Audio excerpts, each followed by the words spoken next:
काम करवाना, वैसे क्रिमिनल का कोई था नहीं, इस पर बात करनी है क्या? हमको बात करना, बीसीसीएल से बात करना, जिला मांग चला कर मुंह खोल वो केस मेरा नहीं है, आपको पूरा दुनिया जानता है।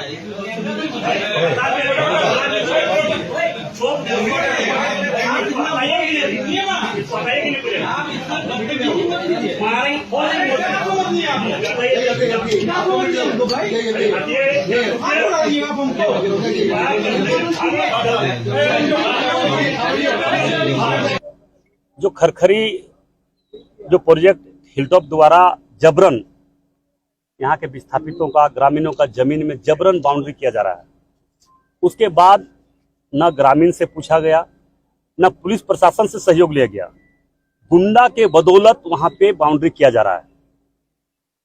कई बार गोली और बम चलवाया, जिसका सरासर दोषी हिलटॉप के डायरेक्टर और उनके दो जो इर्द गिर्द में रहने वाले लोग हैं, उन लोग हैं। हिलटॉप का जहां जहां पे कंपनी चल रहा है, हर जगह पे गोली बम चलवाया गया, कई लोग घायल हुए, कई लोग मर्डर हो चुका है। उसके बाद भी राज्य सरकार वैसे गलत मानसिकता रखकर झारखंड को लूटने वाला कंपनी पर निगाह रखे और उस पर कार्रवाई करे।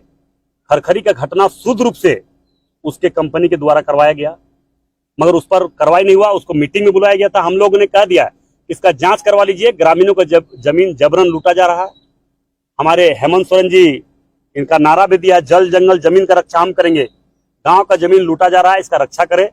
हम यही चाहेंगे, राज्य सरकार से आग्रह करेंगे, मुख्यमंत्री जी से, ऐसे कंपनी जो सिर्फ और सिर्फ गुंडागर्दी करने का काम कर रहा है, वैसे कंपनी पर कार्रवाई करे।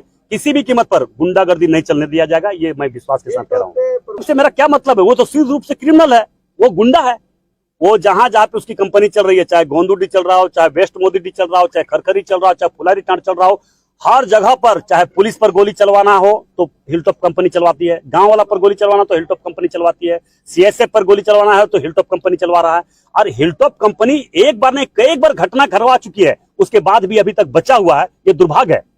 पुलिस प्रशासन जानते हुए भी कि हिलटॉप कंपनी यहाँ पे गुंडागर्दी करवाया, कई जगह पर गोलियां चलवाई, कई लोगों पर गोलियां चलवाया, उसके बाद भी हिलटॉप कंपनी के कुछ अधिकारी ऐसे बचा हुआ है। ये दुर्भाग्यपूर्ण के बाद साथ करने अभी बात कर ही लिया है, किसी भी कीमत पर बिना नापी किए और बिना चिन्हित किए जमीन, रैयत का जमीन जबरन नहीं लूटने दिया। समाधान निकला कि अभी वर्तमान में काम स्थगित होगा और जब तक नहीं जमीन को चिन्हित किया जाएगा तब तक काम को स्थगित जिला प्रशासन और जो बीसीसीएल के अधिकारी है उन्होंने आश्वासन दिया। हम लोगों ने मामला को अगर काम कल चलो तो हम लोग अपना धरना, अभी अपना आंदोलन को वापस लेंगे और शांतिपूर्ण ढंग से हम लोग ग्रामीण जो निर्णय सही निर्णय होगा सही निर्णय को मानेंगे। सांसद तक की बात उठाई क्या? निश्चित तौर पर जो स्थिति आज बना हुआ है कोलफील्ड में, माफिया के द्वारा माफिया गुंडा को टेंडर ले लिया जाता है और यहाँ पे जबरन ग्रामीणों पर, यहाँ के विस्थापितों पर, यहाँ पे गरीब गुरबा बसे हुए लोगों पर जिस तरह से अत्याचार हो रहा है, इसका मामला हम जरूर सदन में उठाएंगे। खरखरी एमडीओ मोड जो अवार्ड हुआ है उसमें उन लोगों का द्वारा कुछ जमीन पे काम, प्रारंभिक काम शुरू किया जा रहा है।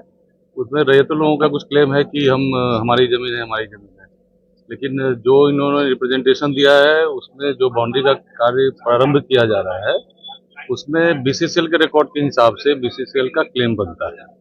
लेकिन ये मीटिंग हुई सांसद महोदय की अध्यक्षता में, नेतृत्व में, और हम लोगों ने ये निर्णय लिया है कि अगर इस तरह की क्लेम है तो सीओ ऑफिस से इसकी नापी कराने के पश्चात जो प्रोग्राम होगा उसको आगे बढ़ाया जाएगा। नहीं, कोई संघर्ष की स्थिति नहीं बनी हुई है। बीसीसीएल के साथ अभी बैठक हुई है, बैठक में बहुत चीजों पे अभी चर्चा हुई है, उस पर आगे हम लोग काम कर रहे हैं। जमीन का पुनः नापी का बात हुआ है तो वो नापी वगैरह के लिए अनुरोध किया जा रहा है और ये पदाधिकारियों के पास, और विशेष रूप से इसमें अब बीसीसीएल के जीएम साहब आपको ब्रीफ करें।